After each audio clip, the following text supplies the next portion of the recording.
Welcome to our Afluencer podcast. Special guest this week is Liz Galloway with UnCruise Adventures. With everyone emerging from their caves here in this kind of post-COVID world and travel being at a premium, thought it'd be great to get Liz on. UnCruise has a new collab opportunity that we want to talk about. We want to talk about UnCruise Adventures and all that fun stuff.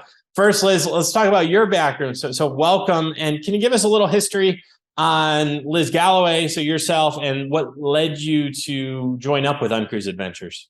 Yeah, I'll give you the short version rather than the long version. I feel like I've lived about 9 lives so far and on this planet with 9 more to live, right? We all want to do a little bit of everything. But I've been in the international travel, tourism, adventure sector for, I would say 20 years now, even though I look so young. But I was going to say, we need to see an ID. The math doesn't work. So I've worked internationally, domestically with various brands, really inspiring brands, and have worked with some great people. And interestingly enough, when I was working with brands out of Costa Rica and living there for several years, I came across the UnCruise brand. And that was simply because I was working in the luxury sector and they were in the adventure sector, but they do have a vessel that comes into the bay right where I worked or close nearby.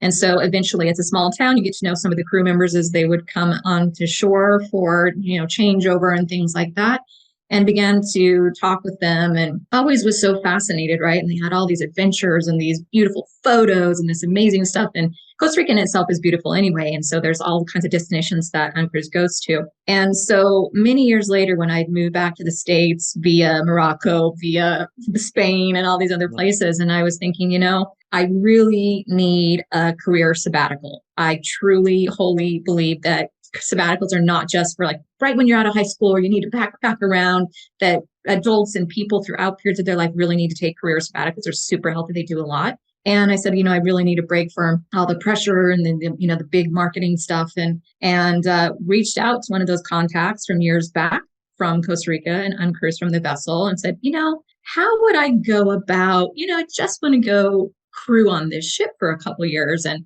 I've got other backgrounds such as, certified as a massage therapist and fitness trainer and yoga teacher and all of that. So those skills can come in handy. And they needed some wellness people on board. Needless to say, came about, reached out to them. A couple months later, I was living and working on board for the next 2 years. I took a career sabbatical, just kind of taking people out kayaking, teaching them fitness, keeping them well on board, and being part of that crew. And so when I came back to being an adult, I guess, going back to being an adult life, I went back and I was working with other inspiring brands, with, ones that have adventure companies on Antarctica and things like that. And it popped up that the land side of the UnCruise brand that I had crewed for was looking for marketing communications people to lead that team. And so here I am, kind of heading up that department along with other departments and working with other inspiring brands outside of that as well. So I told you I was giving you the short version. I guess I was still kind of long, but there you go. Well, that's great. Yeah. So you managed to take the sabbatical, but then still work during it as a crew member. And then was that your background? Yeah. Was that your background before your sabbatical in PR and marketing, or one of your backgrounds alongside your other 10 different wellness right yeah expertise certifications?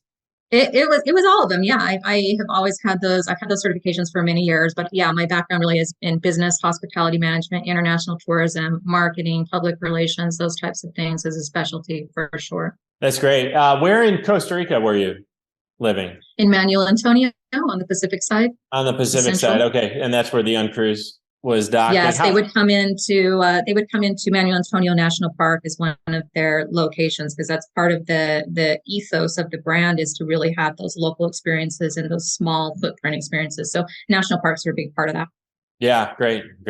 Were you early in on the Americans in Costa Rica side? It's a more popular destination now. We've actually been over a couple of times, and it kind of feels like you can almost pick your level of tourism, where if you want to, you can kind of do the common things, right? The RNL and the Tamarindos and stuff, or you can go to a town where there's literally nobody and follow. We were following a 3-legged dog out to the coast as our tour guide, showing us where the beach was. So you can it seems like you can get a little bit of everything out there now. Yes. Yeah, that is so true. And I guess originally this was back in 2002-ish, 3-ish. So yeah, it was definitely before a lot more of the bigger boom now, because it is way even much more built up than then. There's a big now cruise dock and all kinds of things have changed. So I would say not way pre the massive tourism there and expat kind of lifestyle that is integrated and intertwined there, but definitely for sure more than it is now. So I did get some of that more local flavor and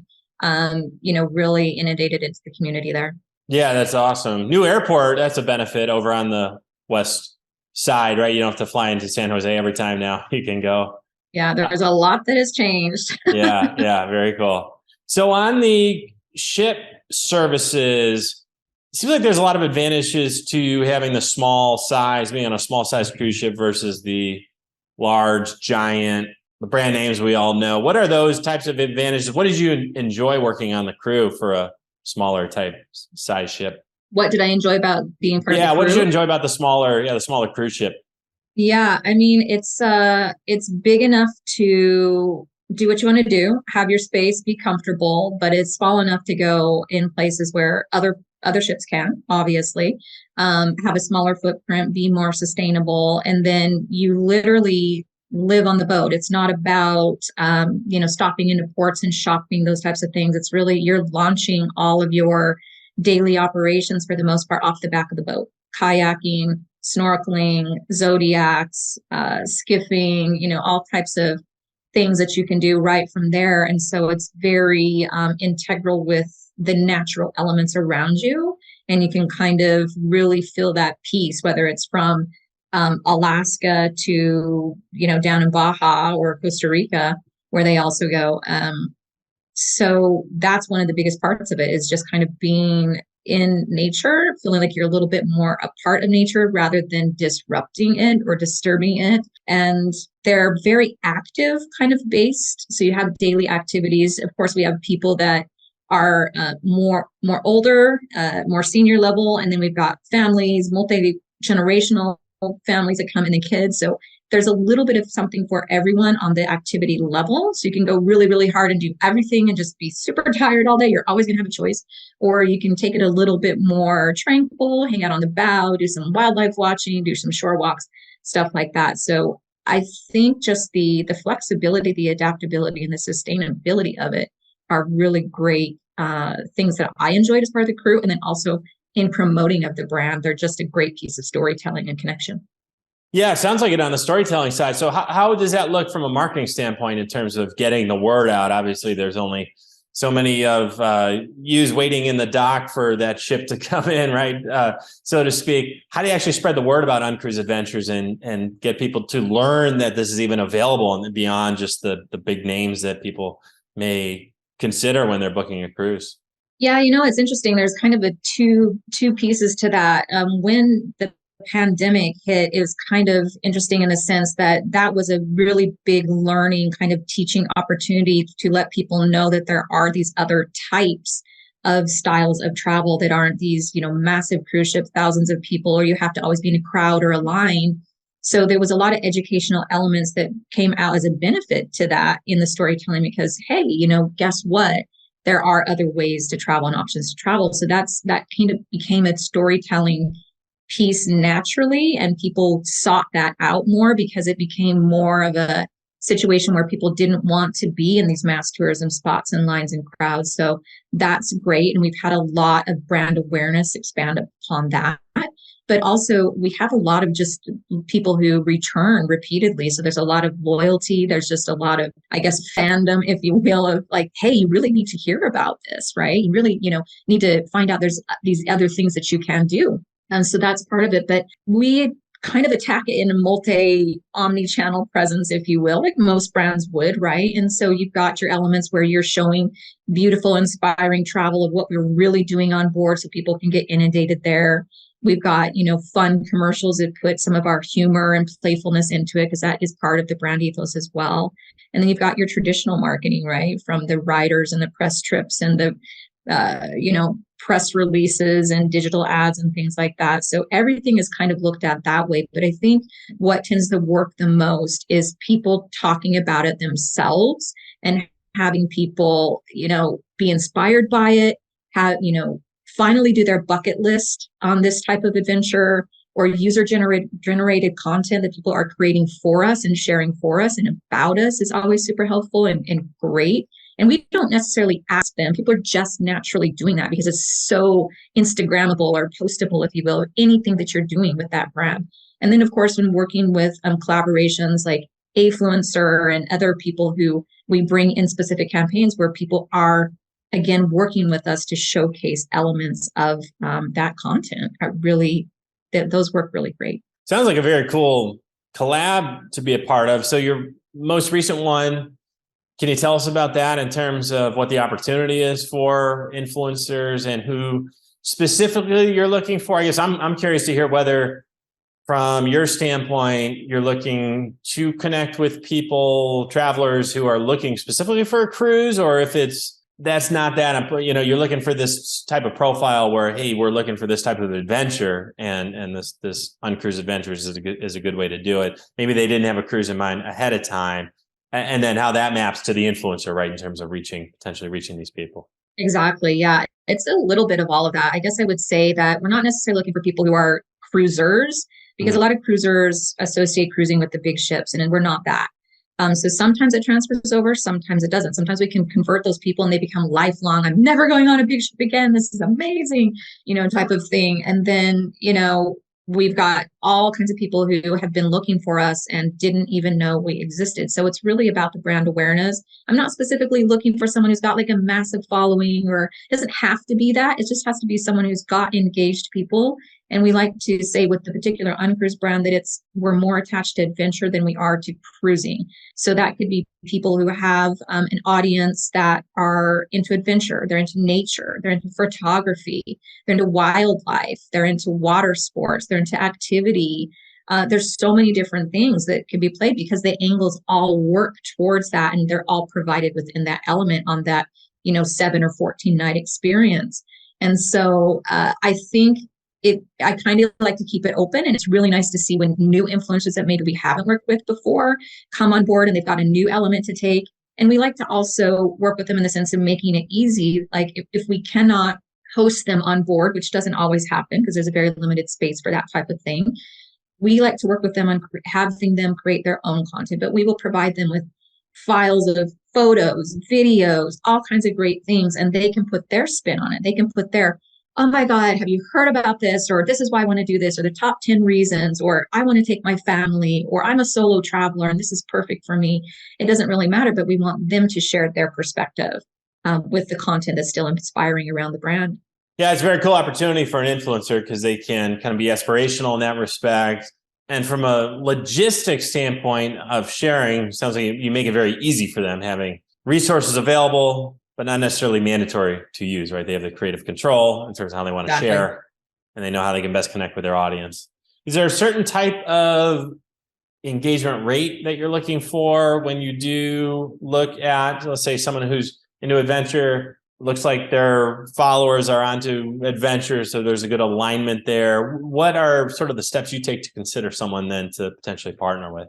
Yeah, I mean, first and foremost, it's the conversation and the communication, right? It's got to kind of be that fit, and there's got to be an ease with that. Are they reliable? Are they going to follow through on the campaign, the hashtags, requirements, posting times, that type of thing? And then as far as engagement, it doesn't have to be massive. It just has to be real and it has to be authentic.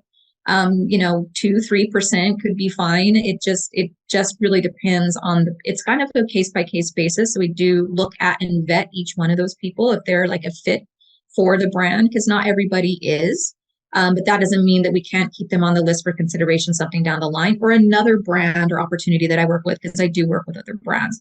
So there's just an openness there. Yeah, makes sense. I always kind of try to teach the newbie brands who come in and say, well, what's the most important thing? I'm always, well, it's like any marketing, right? As you alluded to, it's about having the specifics that are aligned with what so you want someone who their content is exactly what you're trying to reach in terms of the end user. It's like any marketing. So that's more important than just a magic kind of engagement rate number, right? Because you could have someone with high engagement, but if it's a very broad, and this is why I think sometimes celebrities get a bad rap in terms of the influencer world, because they're celebrities, so they're widely followed, but it's a very broad audience, right? And if you're trying to sell something specific, which most of us are, it's challenging, right? So you kind of want someone who's laser focused on that element of it. Which brings you to, let's talk about your latest collab then. What is it, and what types of influencers are we looking for here? Yeah, our latest one is around our travel with UnCruise Adventures to Hawaii, as Hawaiian seascapes. It visits 4 islands in 1 week, 7 days. So essentially we put this out as where the Aloha spirit meets adventure, because it's kind of bringing in all the things we believe in there, connect with our local community, our local people, the local cultures, and, the native peoples that have been there since time immemorial, right? Also, with that, we launched this a while ago. And then, as most people will know that have been in the news, know that there's been some very devastating recent fires on the island of Maui in Lahaina, which is one of the locations that are listed in our adventures. And so with that, the collab will continue, and it will just be delayed a few weeks with that. And we have, if not already, let our influencer people know, but we will and continue to work with them on that to get the messaging just the way that will work for our brand, and also be appropriate to the level where we can support the people in the way they need to be supported, right? So yes, we want to continue the information about visiting there and the beauty, but we also need to first and foremost put communities first, put other things first. And so we will continue on that, but with a slightly different messaging.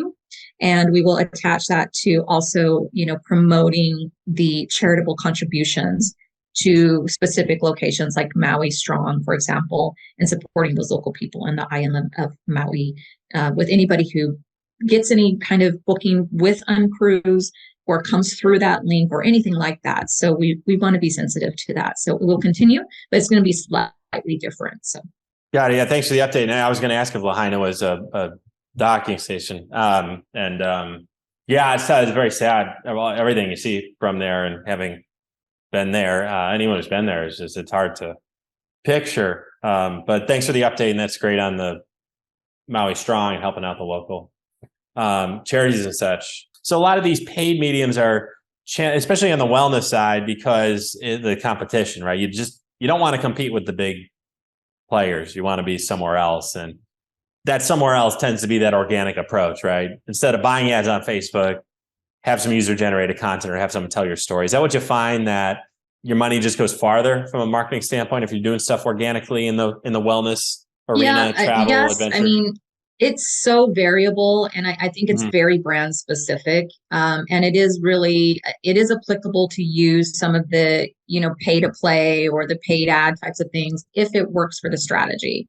and the budget, right? Because yes, you are exactly right. It can get very expensive and very competitive. So trying to create that different niche within a niche in that story can work very well. And that also can work for newer brands, startup brands, smaller boutique brands, things like that.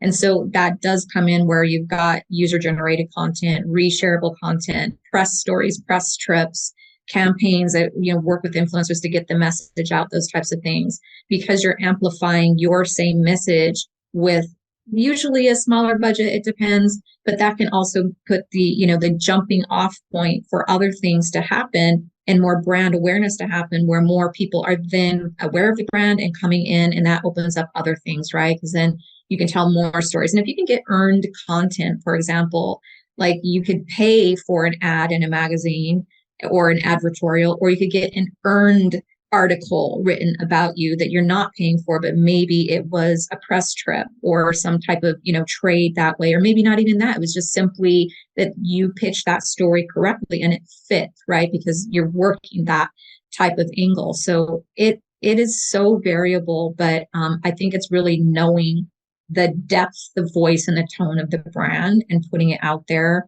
and being consistent about it. I love that. Niche within a niche. Keep slicing. Keep getting more specific until you keep slicing until you've got it. That's great advice.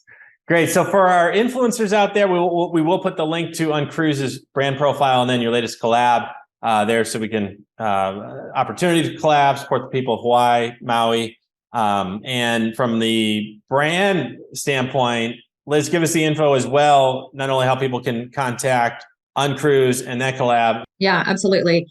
For people who want to work with the UnCruise brand and travel opportunities there, I would say if you want to get a hold of me directly in the PR team, just PR@uncruise.com is a great email to reach out to. That will always get filtered back to me to kind of assess any type of pitches that may come through that way. So that's a direct way. Places like Afluencer and just posting, hey, we want to collaborate with you is a great way as well. And then our profile there. And just un.com is the direct website. So there's plenty of information about what that brand does, where we go, what we offer, that type of thing, and where we will be expanding to in the future, because it's we'll always be, I believe, looking for additional influencers and the right people to work with. That's great, Liz, with the Pura Vida for our brand. Folks, I haven't heard that for a while. yeah, right. Yeah, taking it back. You forgot the end. You got to do the Pura Vida, you got to do the. Oh, is that right? Okay, gotcha. That's good. See, we know you went to the authentic parts of the country. Yeah. Thanks again, Liz. A really fun conversation. Appreciate you joining us today. What a pleasure. It was great talking marketing. It sounds like you're a marketer yourself too, and I appreciate being here. A little bit. Yeah, we can't stay away from it, right? Yeah. All right. Thanks again. Thank you.